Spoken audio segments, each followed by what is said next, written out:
who is performing the concert this evening, was down on the grill as well. Stefan Mucker got on board the pole position car, and with everybody ready to go, it was time for the warming up lap to get underway. Everybody weaving around and trying to get some warmth into the Pirelli tyres.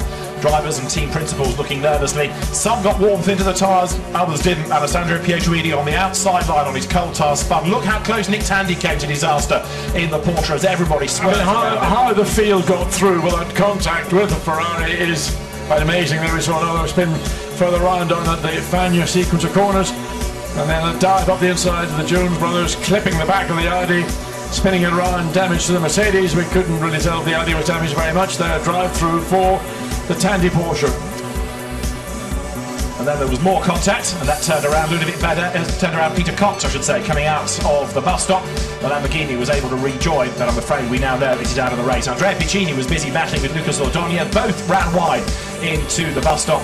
Marcus Paltela on the left was getting ready for his stint. Great battle between Alvaro Parent and Maximilian Goetz, and as Parent went wide at the bus stop, Goetz got up alongside him as they came over the timing line.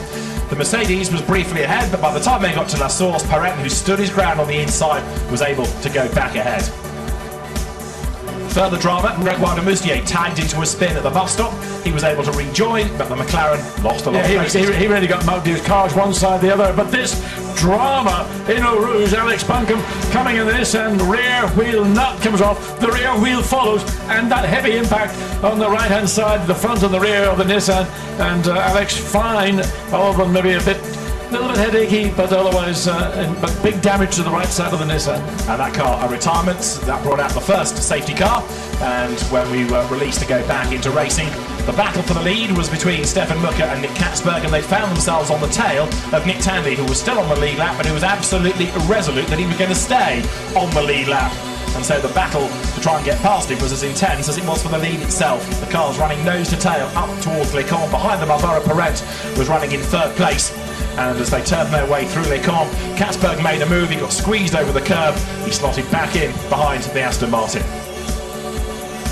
We also had Bruno Senna working his way through the pack in the McLaren. A little bit of contact with Rick Redmonds, turned around his Porsche. Redmonds was able to rejoin, albeit a lot of places lost. Katzberg had another go to try and find a way past the Aston Martin, this time coming up towards Les Combes. This time he got his nose in front, but he ran off the road all over the curb, got his way back onto the circuit, and then he was able to continue the battle.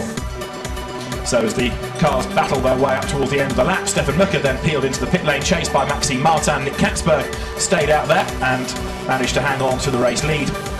And number 3, Maxime Martin, was able to get ahead of Stefan Mucker on the pit stops. Yeah, it was a longer stop for the Aston Martin. Yeah, slightly longer. They had a little problem, which we just had from Jack Nicholls down in the pit lane. He managed to find out that there was a problem there. We see the Ferrari coming out of Pujol. The front right wheel detaches from the hub, and again the wheel bumps its way down, and Marshall's getting into position because that is a problem of a loose wheel there. We can see the damage to the front of the Ferraris. It makes its way back. Yelmer Berman taking an interesting view on what's going on. More Ferraris in strife at the end of the lap. 73 almost running out of road as it came into the braking zone. Alexander Frolov. And then we had Jos Menton in the Lamborghini thump the curb and hit the tyre barrier very, very hard indeed at the top of Raidillon, and that has brought out our second safety car of the race. Last year we had 16, and that's where I put my €5 in the Beats, and then Patrick Pilet after him took the fight to the Mark VDS Racing BMWs going through Les Combes. Drama though for VDS, for the first time running a third car, and it was the third car that let them down. Jens Klingman parked it with a blown engine, and that sent cars scattering in avoidance. Carl Wendlinger dispensed with Marco Schelp. It wasn't a subtle way of doing it, and it put the Porsche out of the race with the damage.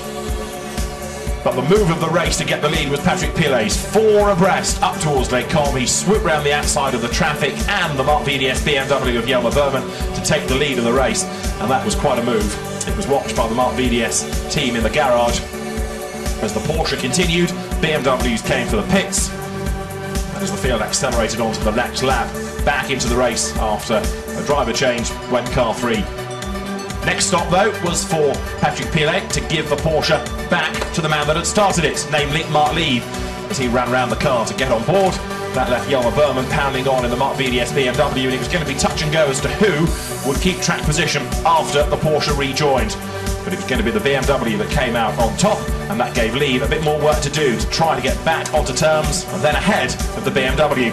He was able to do it though. He boxed Burman in beautifully in the traffic coming down towards Pau. The Porsche went up the inside. Jelmer Burman couldn't cut across and defend, and as the Porsche swept by into the lead, it started to edge away.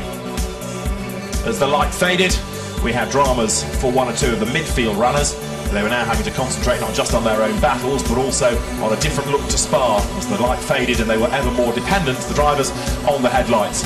Jelmer Burman worked his way through the traffic, and Stefano Colombo nearly came a cropper down at the exit of the campus corner heading towards the Paul Frere curve as he ran far too wide, chasing after the top two. It had become a battle between Mark Lieb and Marcus Palterer. They ran together, others were distracted by things off track.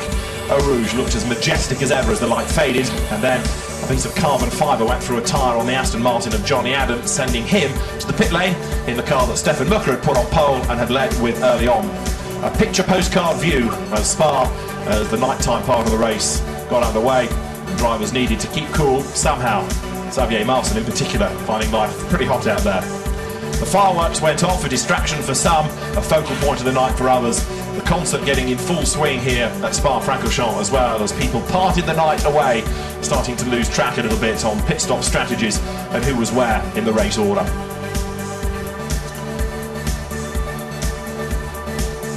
And so as the race continued, we had the BMW Porsche fight up front, we had Ferrari versus BMW in Pro-Am. And a great race thus far is going to go through the night, and when we come back in the morning we'll no doubt have a different classification and more drama to look forward to in this 65th running of the Spa 24 Hours. Join us tomorrow for the conclusion. From Jack Nicholls, John Watson and David Addison, for now from Spa, it's good night.